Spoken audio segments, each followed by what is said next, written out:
ધોરણ 2 ગણિત ગમતની સ્વાધ્યાય પોથીમાં આપણે મૂલ્યાંકન પ્રશ્નપત્ર એમાં પ્રશ્ન 3 આજે શીખીશું। તો જુઓ વિદ્યાર્થી મિત્રો, પાના નંબર 87 પર પ્રશ્ન 3 છે। સૂચના વાંચીશું। અ ચિત્રના આધારે નીચેના પ્રશ્નોના જવાબ આપો। ગમે તે 4, પણ આપણે તો બધા જ જવાબ લખવાના છે। તો જુઓ, અહીંયા ચિત્રો આપ્યા છે અને ચિત્રના ક્રમ પણ આપ્યા છે। પહેલા ક્રમે કેરી, બીજા ક્રમે કેળું, ત્રીજા ક્રમે સફરજન, ચોથા ક્રમે દાડમ અને પાંચમા ક્રમે તરબૂચ છે। હવે અહીંયા પ્રશ્ન આપ્યા છે। પ્રશ્ન 1, કેરી કયા ક્રમે છે? તો કેરી પહેલા ક્રમે છે, તો અહીંયા લખીશું પહેલા। નંબર 2, દાડમની તરત આગળ કયું ફળ છે? તો આ દાડમ છે, એની તરત આગળ કીધું છે, તો આગળ છે સફરજન, તો લખીશું સફરજન। હવે 3, બીજા ક્રમે કયું ફળ છે? તો આ પહેલો અને આ બીજો ક્રમ, બીજા ક્રમે કેળું છે। નંબર 4, કેળા પછી તરત કયું ફળ છે? તો આ કેળું છે, કેળા પછી તરત સફરજન છે, તો લખીશું સફરજન। 5, સૌથી છેલ્લું કયું ફળ છે?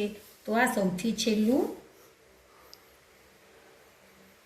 તરબૂચ અથવા તો તરબૂચ, આપણે તરબૂચ બોલીએ છીએ અને લખવાનું થાય ત્યારે તરબૂચ લખીએ છીએ। હવે વિદ્યાર્થી મિત્રો, બ નીચેની વસ્તુઓ ચીચવાની સ્થિતિ પ્રમાણે ક્યાં આવશે?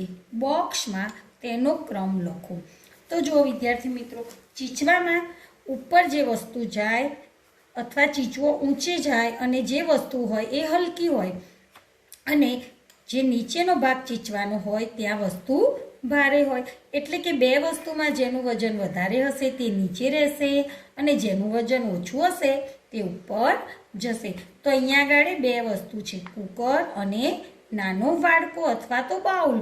તો આપણે સમજી જ શકીએ કે બાઉલ કરતાં કુકરનું વજન વધારે હોય, તો અહીંયા આગળ કુકરનો ક્રમ આપેલો છે 1, તો કુકર નીચે રહેશે, જ્યારે બાઉલનો 2 નંબરનો ક્રમ છે, બાઉલ ઊંચું રહેશે।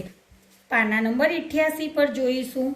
1 નંબરમાં ડોલ આપી છે અને 2 નંબરમાં નાનું ટપ છે, તો આ બંનેની અંદર આપણે સમજી શકીએ કે ડોલનું વજન વધારે હોય એટલે કે 1 નંબર નીચે રહેશે, જ્યારે ટપ ઊંચે રહેશે એટલે કે 2 નંબર।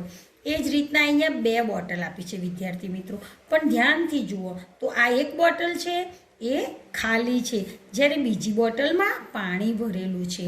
તો જે બોટલમાં પાણી ભરેલું છે તેનું વજન વધારે હશે, જ્યારે ખાલી બોટલનું વજન ઓછું હશે, એટલે કે આ 1 નંબરની ખાલી બોટલ છે તે ઊંચે રહેશે એટલે ત્યાં 1 નંબર લખીશું, જ્યારે આનું વજન વધારે હશે એટલે કે 2 નંબરની બોટલ નીચે રહેશે। એ જ રીતના અહીંયા કાંસકો અને હેલ્મેટ છે, તો આપણે જોઈને સમજી શકીએ કે હેલ્મેટ કરતાં કાંસકાનું વજન ઓછું હશે એટલે કે 1 નંબરનું વજન ઓછું હશે વજન એટલે એ ઊંચે જશે, એટલે અહીંયા 1 નંબર લખીશું અને હેલ્મેટ નીચે રહેશે એટલે 2 નંબર લખીશું। તો જુઓ વિદ્યાર્થી મિત્રો, આજે આપણે સ્વાધ્યાય પોથીમાં પ્રશ્ન 3 શીખ્યા। તમે તમારી સ્વાધ્યાય પોથીમાં પણ લખજો અને નોટબુકમાં પણ લખજો। ઓકે।